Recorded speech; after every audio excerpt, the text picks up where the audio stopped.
தேர்தல் பரப்புரையில் ஈடுபட்ட திமுக கூட்டணி தலைவர்களுக்கு திமுக தலைவர் மு.க.ஸ்டாலின் நன்றி தெரிவித்திருக்கிறார். அதனை அண்மை செய்தியாக பார்க்கிறோம். கூட்டணி தலைவர்களுக்கு திமுக தலைவர் மு.க.ஸ்டாலின் நன்றி தெரிவித்திருக்கிறார். என் மீது வைத்துள்ள நம்பிக்கையையும் தேர்தல் களத்தில் வழங்கிய ஒத்துழைப்பையும் என்றும் மறக்க மாட்டேன் என்றும் திமுக தலைவர் மு.க.ஸ்டாலின் நன்றி தெரிவித்திருக்கிறார். விவரங்களை செய்தியாளர் செலினா வழங்க கேட்கலாம். செலினா, திமுக தலைவர் மு.க.ஸ்டாலின் என்ன பதிவிட்டிருக்கிறார்? விவரங்கள் என்ன?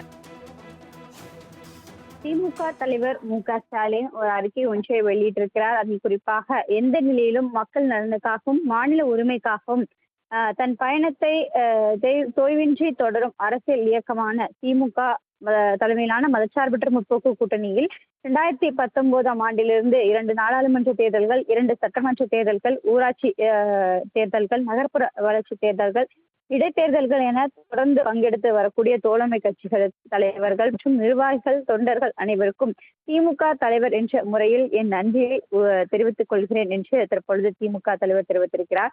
2026 சட்டமன்ற தேர்தல் களத்தில் மதச்சார்பற்ற முற்போக்கு கூட்டணியில் மேலும் புதிய கட்சிகள் இணைந்து மாநில நலனுக்கான குரலை ஓங்கி ஒலிக்கக்கூடிய நன்றியும் நினைவு கூறுகிறேன் என்று தெரிவித்திருக்கிறார். திமுக தலைவரான கூட்டணியில் பங்கெடுத்து தேர்தலில் போட்டியிட்ட கட்சிகள், போட்டியிட முடியாமல் போட்டியிட விருப்பமில்லாத கட்சிகள், அதே போல தேர்தல் அரசியலுக்கு அப்பாற்பட்ட கட்சிகள், இயக்கங்கள் ஆகியவற்றின் தலைவர்கள் என அனைவரும் என் மீது வைத்திருக்கக்கூடிய நம்பிக்கையும் தேர்தல் களத்தில் வழங்கிய ஒத்துழைப்பும் என்று மறக்க மாட்டேன் என்று தெரிவித்திருக்கிறார்.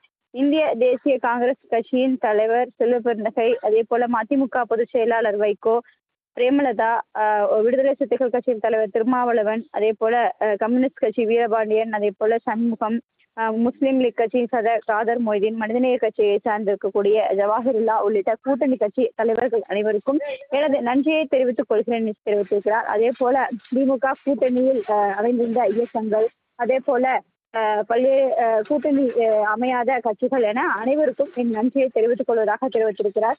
93 வயதிலும் தமிழ்நாடு முழுவதும் பயணித்து பரப்புரை மேற்கொண்ட கி வீரமணி அவர்களுக்கும், அதே போல போட்டியிட தொகுதிகள் தேவையில்லை என்று தொடர்ந்து அவர் திமுக கூட்டணிக்கு ஆதரவு தெரிவித்துக் கொண்டதையும் தற்பொழுது பாராட்டி இதுக்கான நன்றியை தெரிவித்துக் கொள்வதாக தெரிவித்திருக்கிறார். குறிப்பாக மதச்சார்பற்ற முற்போக்கு கூட்டணியின் தலைவர் என்ற முறையில் கூட்டணி தொடர்பான பேச்சுவார்த்தைகள், தொகுதி பங்கீடுகள், ஒப்பந்தங்கள், பரப்புரைகள், பணிகள் அனைவருமே பொறுப்புடன் ஏற்று செயல்பாட்டினை என்ற முறையில் தேர்தல் அரசியல் களத்தில் பெரிய தன்மையில் எந்த ஒரு கட்சி தலைவருக்கோ அதன் நிர்வாகிகளுக்கோ சிறிதளவு கூட மனம் நோங்காமல் தொடர்ச்சியாக பணியாற்றி வந்தவர்கள் அனைவருக்கும் நன்றியை தெரிவித்துக் கொள்வதாக தெரிவித்திருக்கிறார். தேர்தல் முடிவுக்கு பிறகு பெரும்பாலான தோழமை கட்சிகள் கொள்கை தோழமை உணர்வோடு மாறாமல் திமுகவோடு தொடர்ந்து பயணிப்பதை வெளிப்படையாக தெரிவித்திருப்பது என்பது திமுக மீது தோழமை கட்சி தலைவர்களுக்கு வைத்திருக்கக்கூடிய உறுதிப்பாட்டை வெளிப்படுத்துகிறது என்று தெரிவித்திருக்கிறார்.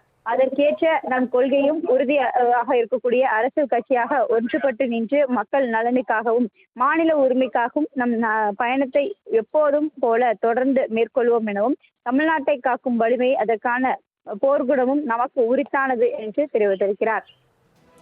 விவரங்களை வழங்கியதற்கு நன்றி செலினா.